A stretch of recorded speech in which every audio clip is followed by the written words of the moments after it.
Yo, what's good, YouTube? This is Jay from TNJ, and welcome back to the Nashville Stars Franchise. Now, we are continuing our journey here in season number 3, and our young guys are at the MLB level now. We've had 2 years to develop them. You can already see it's paying dividends. We've already won one Rookie of the Year so far in this series with last year's ace Troy Quincy. And he's still our ace, but now we have James Wood and Kerry Doss leading the AL Rookie of the Year.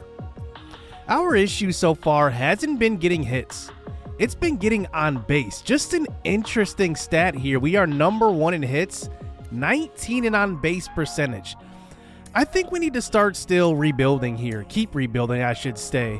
And I thought that we would be competing this year, but it seems like that's kind of slipping away. I don't want to go into full rebuild mode. I want to rebuild while still competing. So I need to check out the young guys still in our organization, and I think that pitching is going to be crucial because what I'm going to probably end up doing is building our pitching staff through our organization. That means no signing some big time pitchers or anything like that. So we're going to check out Zach Davis. He was a draft pick of ours last draft, and he was drafted pretty high, and he's in the 70s overall right now. If he can progress a little bit, he could have a chance at the spot in the rotation next season. So he gets his first start here with the Norfolk Tides, and I love to play at this sandlot. It's just baseball. No crowd, no distractions, just baseball. The crack of the baseball off of the bat, that's all it is here. But Zach Davis already given up 1 run in the first inning. Here's a deep shot to left field. This one will be run down. That is Victor Robles in center field. We are looking to possibly boost his trade value in a few games here at the All-Star break before getting there, because we're going to talk with some GMs here during these next few weeks and see what we can get out of Victor Robles. Here's a fly ball to left center, and this is his value right here. Running that down. And it's the 3rd out of the inning. I mean, that guy can just flat out run. Here in the top of the 2nd inning, here is a ricochet off of the foot of Zach Davis. And remember, Zach Davis is only 20 years old. There is no rush to really get him up. We have a lot of young pitchers in our organization. You will see that in this episode. Zach Davis is just see potential. And I think the ceiling is still pretty high for him. I think he can be an excellent sim pitcher, mostly because of his walks per 9. It's pretty high right now. And I think, you know, looking at the action here, he's actually not doing too bad. Here he is in the 4th inning. Here's a hard hit ball up the middle. That one gets through. So now a man on first base here in his first start here at AAA. Actually looking kind of decent, but here he faces Justin Williams, and here he misses his spot. Williams does not miss. That one is gone. A 2-run homer here in the 4th inning, welcoming Zach Davis to AAA baseball.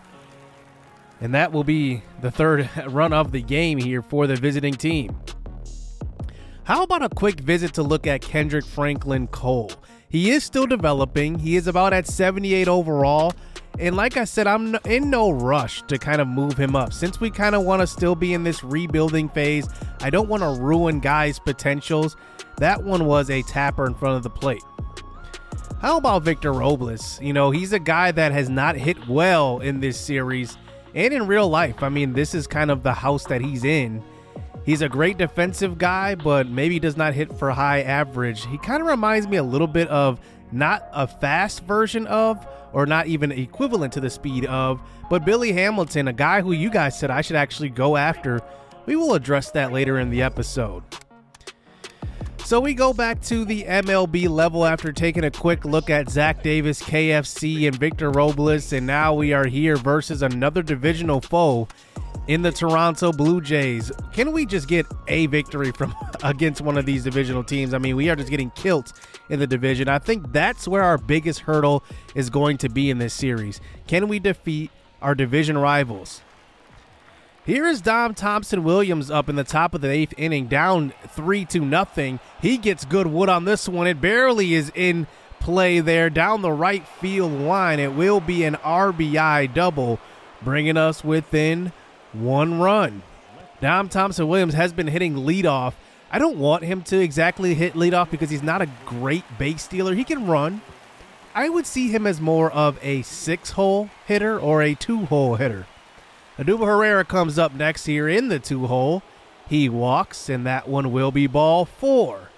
Bases loaded, 1 out. Rafael Devers at the plate. OPS over 1,000. 26 home runs at this point, and he gets a slider right over. He crushes that one in foul territory. Fouls off a couple of pitches, bringing it to 2-2. This one will be low, and he will hit a tapper down the first base line. It's thrown on to first. At least he avoids the double play, and a run comes in to score. Jesus Aguilar comes up next with men on second and third, and just a terrible swing on that one. I don't know what was going on right there. A little anxious right there on that swing. And now we move on to the top of the 9th inning, down by 1 again. These one-run games are just absolutely killing us. John Dumont to the plate. He gets a good swing on that inside fastball. It's just a pop-up in the infield. Bringing up Shea Whitcomb, 1 for 3 in this ball game, and it's a ground ball to third. And an easy throw to second base. Another close loss here for your Nashville Stars. And Toronto gets a big-time win there. And here we are before the All-Star break. I end up simming a lot of these games here, and we get swept by Toronto in a 4-game set, including a 10-2 loss. And then we win 2 of 3 versus St. Louis, and then drop the first 2 in the next series versus Toronto. I mean, you just cannot make this stuff up. We are just not doing well at this point in the season. Surprisingly, not even surprisingly, but we have a lot more wins than we had at this point last season, but we are still in the exact same spot. I mean, literally the exact same spot. 4th in the AL, 4th worst record, I should say, in the AL. And if we were in the NL, we would probably have like the 6th worst record, but still, I mean, we're right back where we were.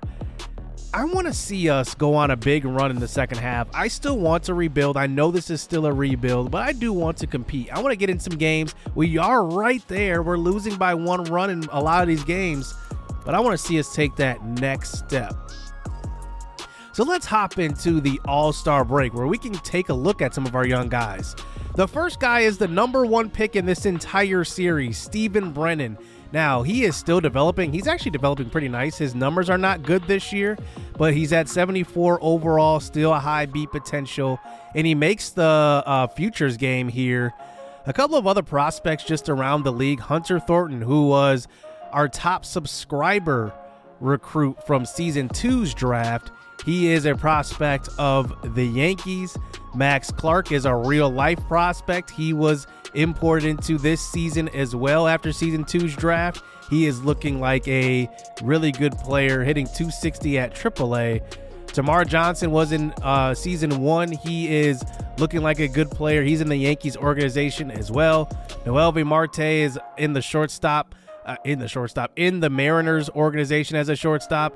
Jason Ogle is a first baseman. He is one of the top subscriber recruits in this game, and we will just hop straight into it.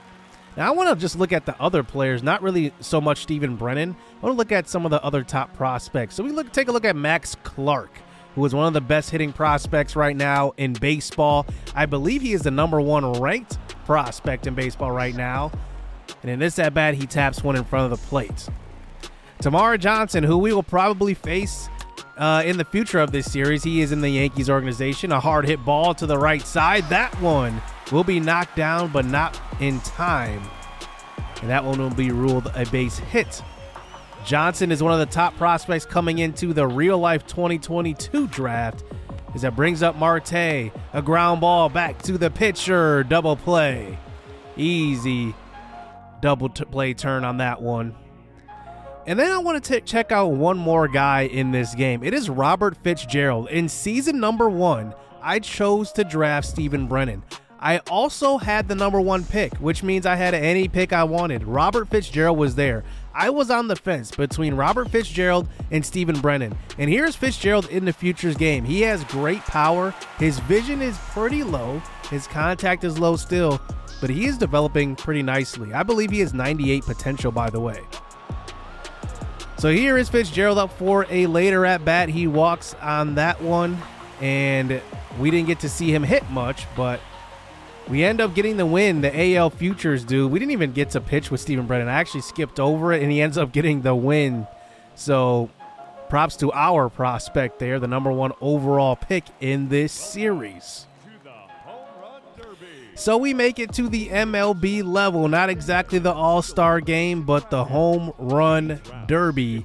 And we have one willing participant. That is Rafael Devers, having a career year with the Nashville Stars also. He's going to top his career high in home runs this year. He's already got 29. He had 29 all of last year. He's hitting .308, slugging at .624. That would be well beyond his career high, and he has an OPS over 1,000.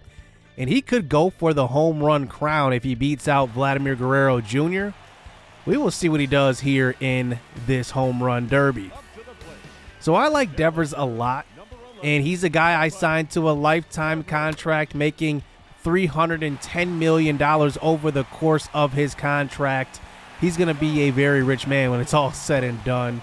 We did backload his contract, so down the line, his contract is going to look a whole lot worse than what it looks right now.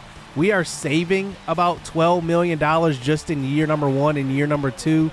And then once it gets to like year 3 and 4, it's going to start rising since it's backloaded. And he's going to make a lot of money when he's older. And this will pay him to about age 37. So it's not a terrible contract. But down the road when we need to kind of pay guys, we're going to be stuck with that Devers contract. And I'm going to honor it. I'm going to make him a lifelong Nashville Star. Who knows? He could be the face of our franchise. We kind of pay him to be so. Kind of hoping that, you know, one of our young guys ends up being there, like Kerry Doss, like KFC, John Dumont, James Wood. Those guys are all up and coming, and I think they will all be really good. Here is Devers hitting in the home run derby, 8 home runs. He needs one more to beat Mike Trout here in the first round. That one's foul, 20 seconds to go. The pitcher is locating these pitchers all around, but that one is crushed. That's going to do it. 420 off of the bat of Devers. His 9th of the first round, 2-minute rounds here. And he ends up beating Mike Trout, moving on to the next round. So he will face Chris Bryant, who hit 10 in his round. He went just before us. He is a 3 seed. We are the 2 seed. So here we go. We got to hit a little bit more. Here's Devers' first swing. That one was just a high pop up to right field. You can see these pitches, they're all over the place. It's kind of throwing off the timing here as he goes to left center on that one. You can't do that with the big monster in left field. The green monster. What am I saying? The big monster. The green monster in left field. He hits his first there with 1.5 minutes left.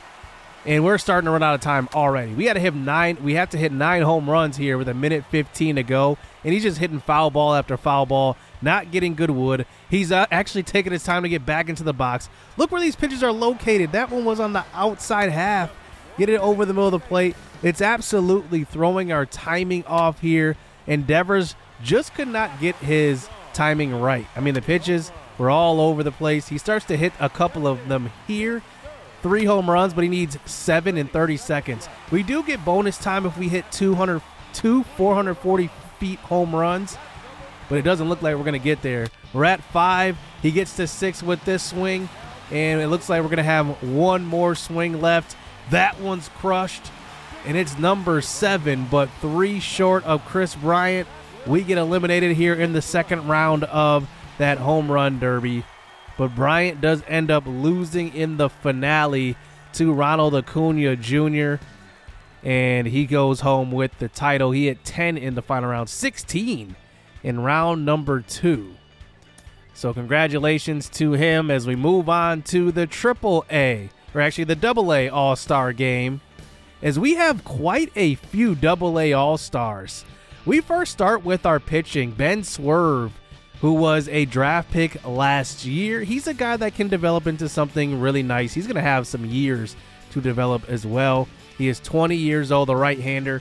He actually gets the start in this game. He is a #1 listed starting pitcher. Now, I have kind of moved our pitchers.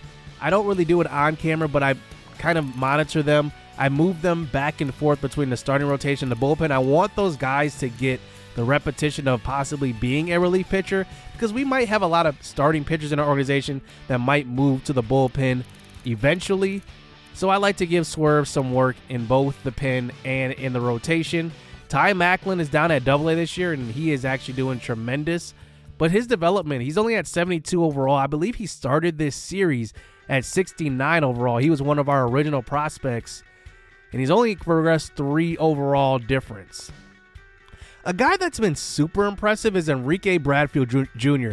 He has gone up 3 overall, or actually 4 overalls, up to 69 overall right now. And that is just in a half year in the minor league system. He is hitting tremendous. He is going to hit leadoff for the AA All-Stars. Nikola Tonia is our other starter. He plays in right field. And the one thing I like about him, he is 20 years old. See potential, yes, but a great arm. I love the arm he has in right field. Maybe he's a guy we should look out for in our system. We do have a couple of other All-Stars as well, like Irving Lopez. He's more of a filler prospect. We signed him in free agency just to a minor league contract. An older guy, 28 years old. But here we hop into the action. Here's Ben Swerve. He does get the start today. There is a nice play knocked down by the first baseman, flipped on to Swerve for the out. Next brings up Nicholas Torres, and he leaves one right over the middle of the plate. This one's driven deep to left field. It gets out in left. It's gone. And it's a 1-0 game here for the East. Ben Swerve makes one mistake right there, and Torres does not miss. He doesn't hit it very far, but it gets over the wall nonetheless. But Swerve does calm down here in the first inning. Gives up only 1 run. But Nicholas Torres makes us pay. Enrique Bradfield is one of the most intriguing prospects in our organization. He has one thing and one thing only that is greater than anybody we have, and that is speed. He can flat out fly, but that time he chases a pitch out of the zone for the first strikeout of the game. Here is Nikola Tonia at the plate here in the 5th inning with runners on first and second. He's hitting 9th in the order in this All-Star game. He goes up the box, and that one gets through. It will score 1, and we now have runners on the corners here. 2-1 as the top of the order rolls over. That means Enrique Bradfield is up next. And the speedster comes to the plate now, 0 for 2 so far today. He's facing a lefty, Scott Moss. We will send Latonia on that one, and he check swings, and the ump says he goes around. So a 0 for 3 day for him. Now in the 7th inning, I want to highlight this right here because this is an interesting scenario. So Latonia's on second base. Bradfield's on first. Okay, the next batter comes up. Fly ball to right field. Latonia on second. We're going to tag up Latonia. But this is what I want to highlight. When Enrique Bradfield gets on base, this is what he's going to be. He is a leadoff hitter. He is a true natural leadoff hitter. I'm going to swipe this bag anytime he's on first base. He has 99 steal. In this All-Star game, his rating went above 100 to 102. But that's only for the All-Star game. I mean, look at the jump. I mean, the guy can flat out fly. And I can't wait to get him up at the MLB level. But it's probably going to be a couple of years. So, I mean, if he keeps developing, I mean, he's went up 4 overall already in 1/2 of the season. So we'll see what he does in the second half. I would be shocked if he goes up another 4, because that would be one of the biggest progression years I've ever seen in MLB The Show. I think the most overall I've seen a player go up is 7, and that was a player that was hitting like 400, and he was slugging over 1,000, and he also had like 300 at-bats. I mean, that was the type of year it would take. So now here we go to the MLB All-Star Game. Here are the All-Stars here for the AL. Sean Murphy, Vladimir Guerrero, Gleyber Torres. Rafael Devers does get the start at third for us. Trey Turner, Ketel Marte, who was actually on the trade block, which is interesting. Kyle Lewis, Brian Reynolds, and Mike Trout. In the NL, we have Real Muto, Goldschmidt, Flores is a surprise, Chris Bryant, Javier Baez, Cody Bellinger, and Juan Soto are also in the outfield. And a surprise here for the AL. How about this? Ryan Mountcastle. Remember those who said that we absolutely cheated the computer out of that trade? Well, how about this? They get an all-star here in season number 1 of having him on the squad. So maybe they did not lose that trade. I guess the jury is out on Jack Leiter if he can, you know, really rise to the occasion. But Ryan Mountcastle already makes a all-star appearance with his new team. So here we hop into this game. Rafael Devers at the plate, having a career year. We will only focus on our all-stars, obviously.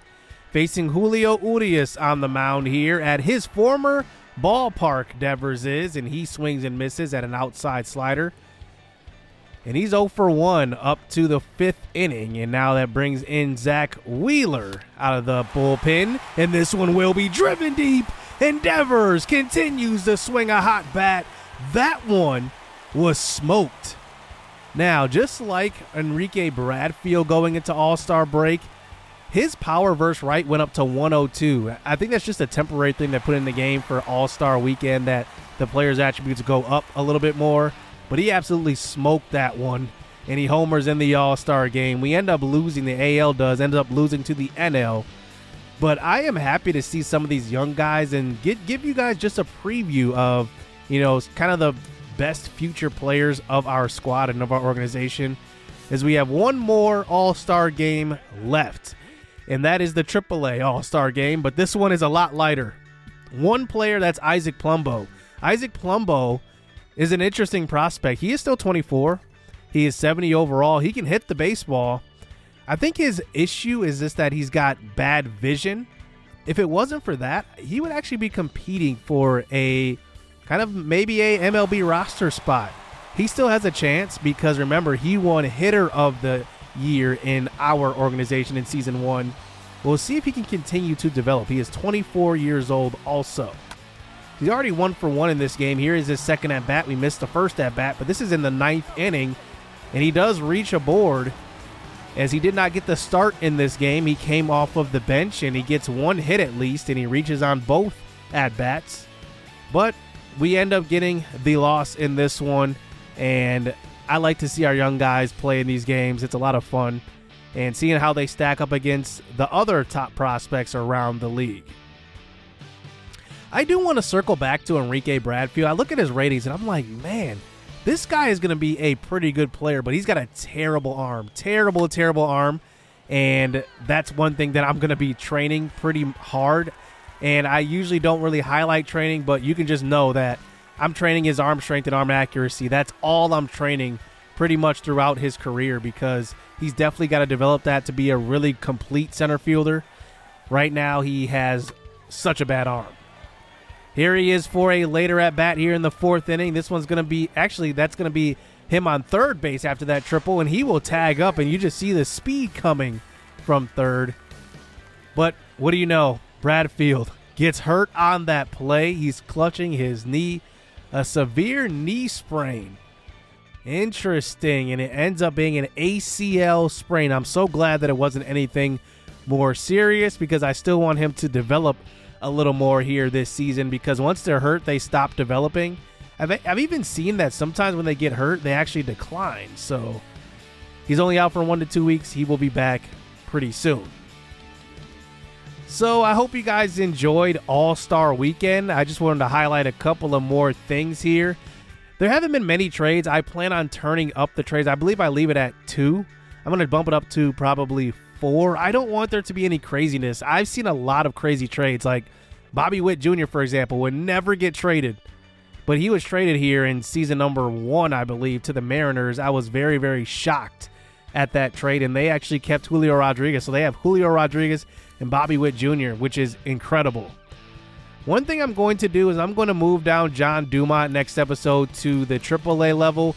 I want him to develop his skills a little bit more. It seems like he's just struggling and just kind of stuck at 230, 291 on base percentage. That's kind of where he's living right now.